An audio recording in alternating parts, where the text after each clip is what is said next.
If you're on the fence with Triple H and his decision making so far in WWE, then this video might be for you because honestly, I think some people are going to just have a very crazy, weird reaction to this. But WWE is changing some of the names of their new signings, and we're going to talk about one of them that's been revealed.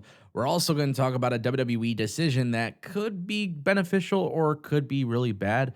And guys, we got to talk about WWE signing a major free agent. We're not talking about Kota Ibushi, and we're not talking about Jay White. This one is really interesting. So, timestamps in the description down below. Let's kick things off with Carmelo Hayes. I find this to be one of the most interesting stories today because Carmelo Hayes is somebody with a huge amount of potential. I don't even like using the word potential. I feel like this guy already oozes the charisma it takes to be a top star in WWE. And when I look at NXT, Grayson Waller, Carmelo Hayes, Braun Breaker, Trick Williams. Those four guys to me just seem like they basically tell me that the future in wrestling is bright. Now, with that being said, Dave Meltzer was talking about this recently, talking about how WWE pitched the idea of Carmelo Hayes being part of the Hurt Business. And it kind of got me thinking, this is a very odd situation for WWE. This is one of those things where WWE could very well be messing themselves up pretty badly if this doesn't work out well. Now, the thing is, I think Carmelo Hayes and Trick Williams need to be together on the main roster. The idea of one of them or both of them being on the Hurt Business could be beneficial. However, whenever you see these mega factions, I don't think a lot of people benefit from it. So, for example, if the Hurt Business were to return, let's say tomorrow at Elimination Chamber, I think it makes sense to obviously have Shelton Benjamin and obviously Cedric Alexander together. MVP with Bobby Lashley makes a lot of sense. But if you're WWE, you never explain the split between MVP and Omos. And months ago, you teased Omos and Shelton Benjamin together on an Instagram post. So I feel like you have to include Omos in this group. Now you have 5 members there. You had Carmelo Hayes and Trick Williams. Obviously, it could be a good thing, but where does the priority stand, right? Carmelo Hayes should be going to the main roster, being a top guy. He should be like a rising star. He should be climbing through the ranks. How do you do this booking-wise with the Hurt Business? And again, it's not a bad thing completely, but it could be a bad thing if you're the WWE and you don't make him shine, especially at a time where you're trying to make Omos, Bobby Lashley, and Alexander and Benjamin shine. So it could be, having 7 members in a faction could be a little too much. And I think that could be a mistake that Triple H and WWE make, whereas you can put you could put Shelton Benjamin and Cedric Alexander as a tag team going for the tag titles. You could have Omos there, just strictly there to be there as the muscle. And then you could have Carmelo Hayes go for a mid-card championship. That works. But even Trick Williams is a mouthpiece. Carmelo is really good on the mic.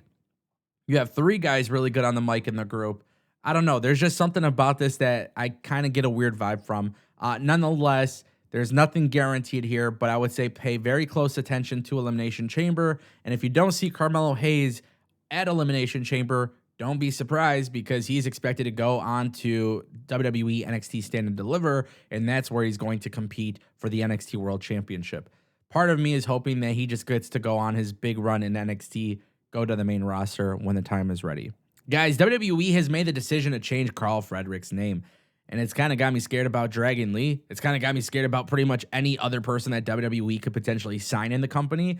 And I don't know how I feel about WWE bringing in Carl Fredericks, debuting on NXT Level Up.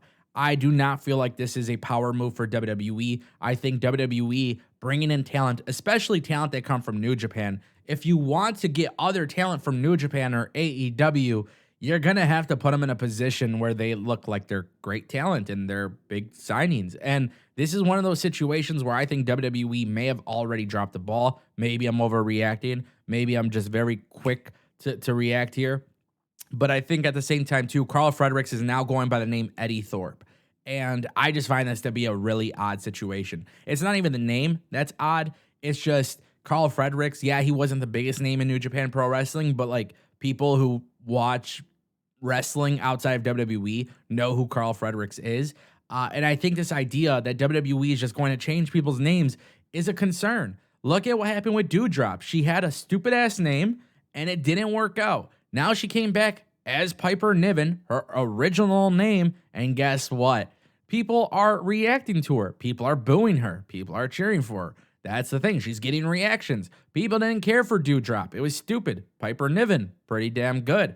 I also like to use the example of Kenta and obviously Prince Devitt and Kevin Steen, right? Like, look at El Generico. He came to WWE, became Sami Zayn. Now he's headlining a pay-per-view. Kenta came into WWE as Hideo Itami. I thought the name was pretty sick, but at first I didn't like it. Prince Devitt came to WWE and became Finn Balor.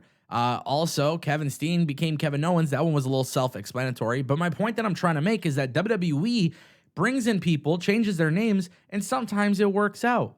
Sometimes the name change is fine. But we've also seen other examples where the name gets changed and it's kind of silly. I don't look at Carl Fredericks as somebody who's like this brand new talent to pro wrestling. He's a veteran. He's got experience. He's probably going to be pretty damn good in NXT. But it's all about how you book him and it's all about how you present him. And I think when you have Carl Fredericks debuting on Level Up and you have this guy change his name to Eddie Thorpe, to me, it just doesn't.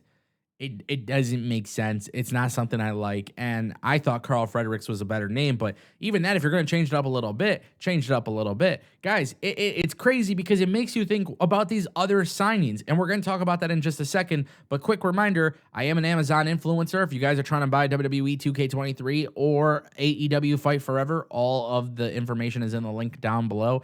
By purchasing using that link, it directly supports me. With that being said, guys, I want to talk about Kenny Omega. This is insane.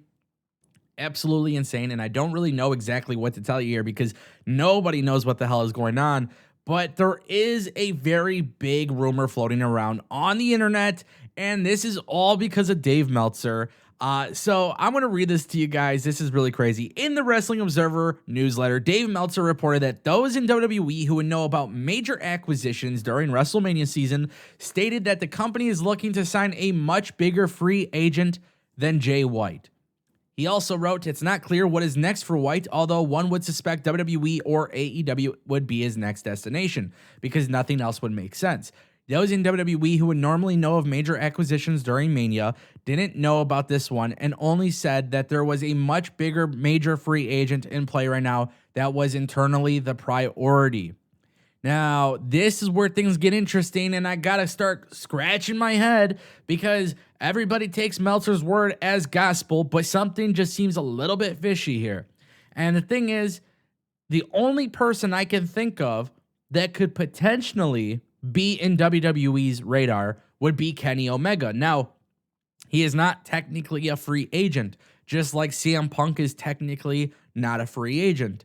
Kota Ibushi is technically a free agent. Jay White will technically be a free agent. FTR will be free agents. So technically, as of right now, I don't think WWE actually has anybody internally that is being prioritized here because technically they can't prioritize somebody who is signed to another company. However, one thing that would be very interesting to me is if WWE, if this was in fact true, WWE bringing in Kenny Omega.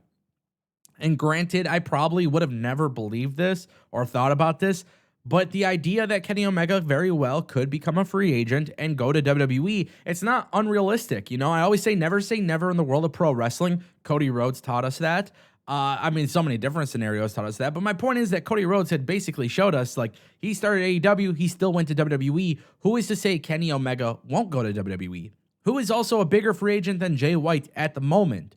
Like, Kota Ibushi's huge, but he's not a bigger free agent than Jay White. So it kind of goes back to what I was saying about Carl Fredericks, right? WWE is going to sign big free agents. They're going to bring them into the company. What about changing their names? How are you going to do that? If Kenny Omega came into WWE, you absolutely can't change his name. If Jay White comes into the company, you absolutely can't change his name. You didn't change AJ Styles' name. You sure as hell can't change Jay White's name. So here's the thing that I'm realizing about WWE. It's very important that WWE does absolutely get this right, whoever they decide to bring in. But for some reason, this story about WWE prioritizing somebody else higher than Jay White could be smokescreen. Maybe WWE was interested in Jay White, and maybe Jay White finds his way to AEW, and this is a story to make it look like WWE didn't care. I don't know. But it's all very interesting stuff. It is the type of stuff that keeps you intrigued in the backstage politics of pro wrestling. I, for one, will definitely keep watching and paying attention to what happens here. But the idea of Kenny Omega, I'm just going to say it, it's not impossible. It's definitely not impossible. And from my understanding, he has not signed an extension with AEW. So it is something I'm definitely going to pay attention to. I want to know what you guys think in the comments section down below. As always, I appreciate you guys watching, and I'll see you next time.